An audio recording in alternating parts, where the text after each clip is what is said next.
Other questions? I have a question.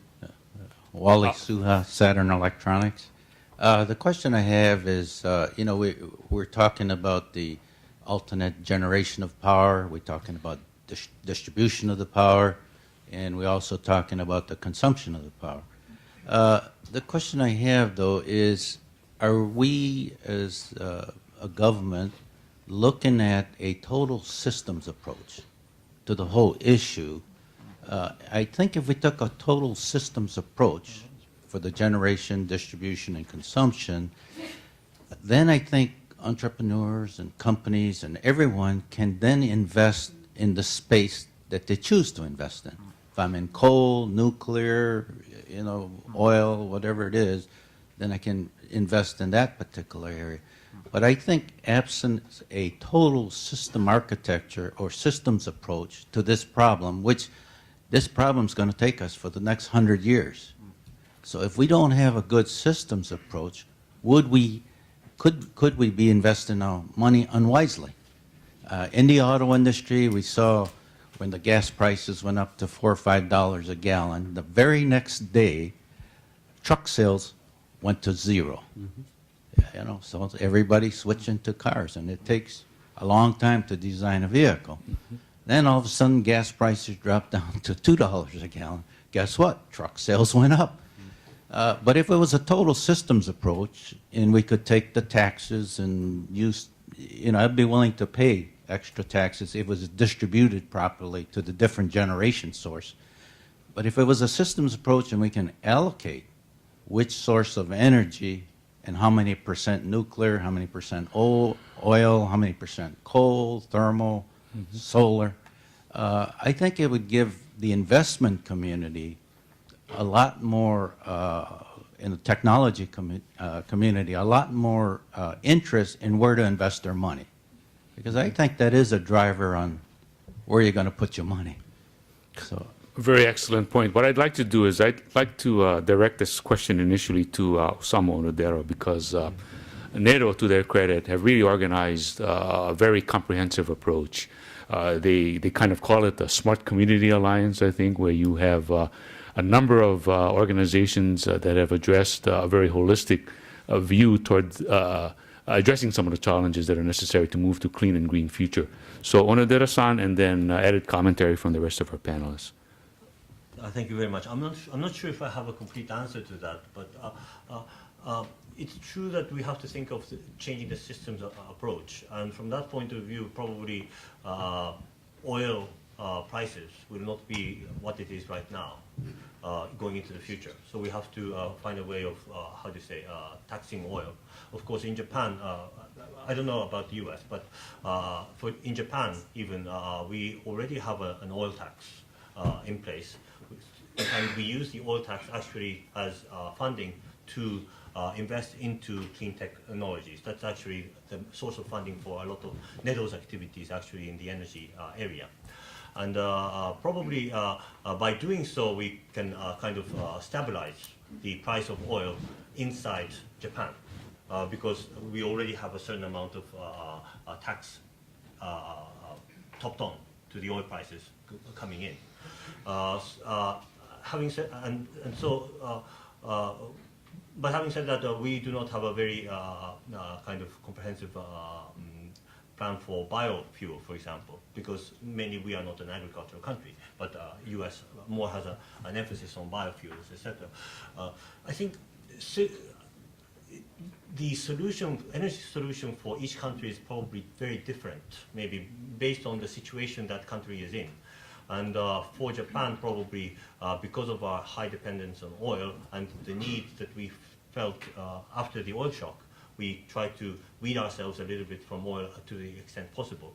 That is a little bit different in the case of U.S., which has a lot of oil and gas domestically. But having said that, going into the future, I think maybe U.S. policy might change somewhat, or need to change maybe from a systems approach, maybe. I don't know. Other comments? No, I very much agree with the comment. I think as an ecosystem, I think there's, we talk about the role of the government there, but I think also as an ecosystem, I have to think back about discussion in Israel not that long ago where the energy minister was hosting a session with 30 experts from around the world, and we have somebody advocating for wind, somebody for storage, somebody and around the table. And at one point I looked at him and I said, if I were you, I would now be totally confused. Because what we fail to do as an ecosystem to explain to him that this is not a zero-sum game, not mutually exclusive, how these different technologies can reinforce each other.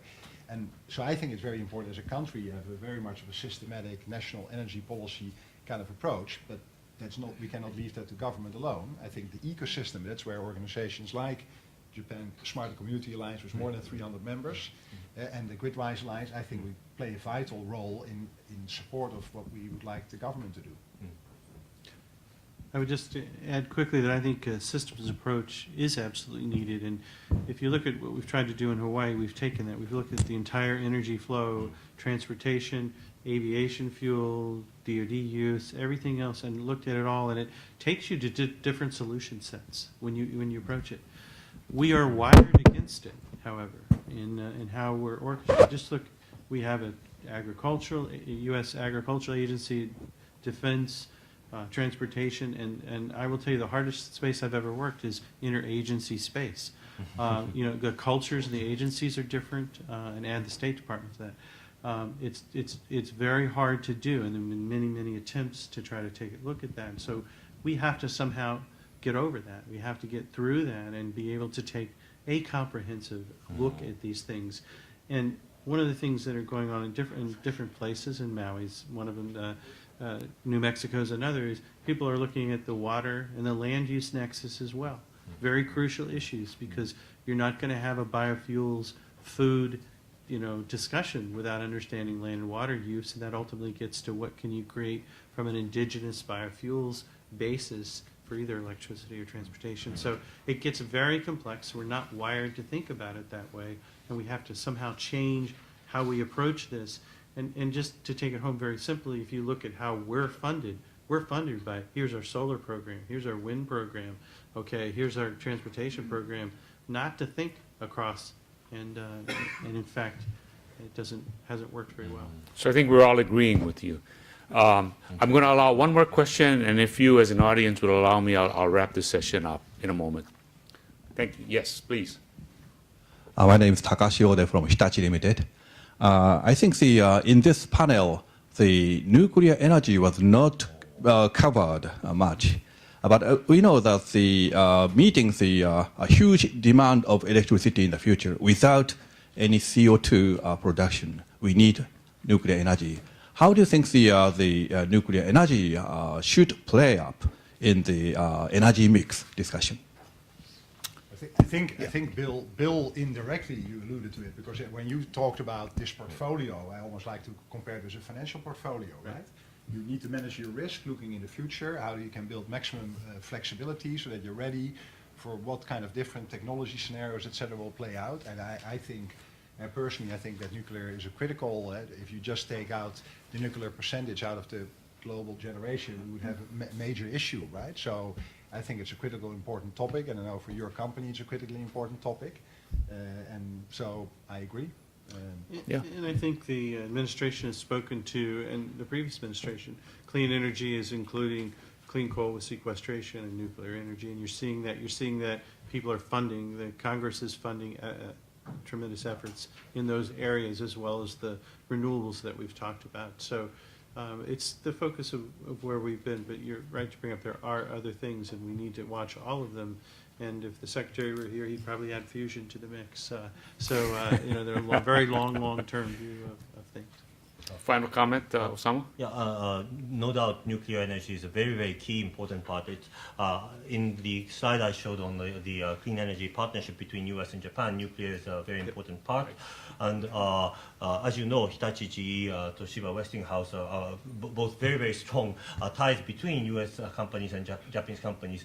And nuclear will continue to be an important mix, both in both of our countries, but also abroad as well, so globally as well.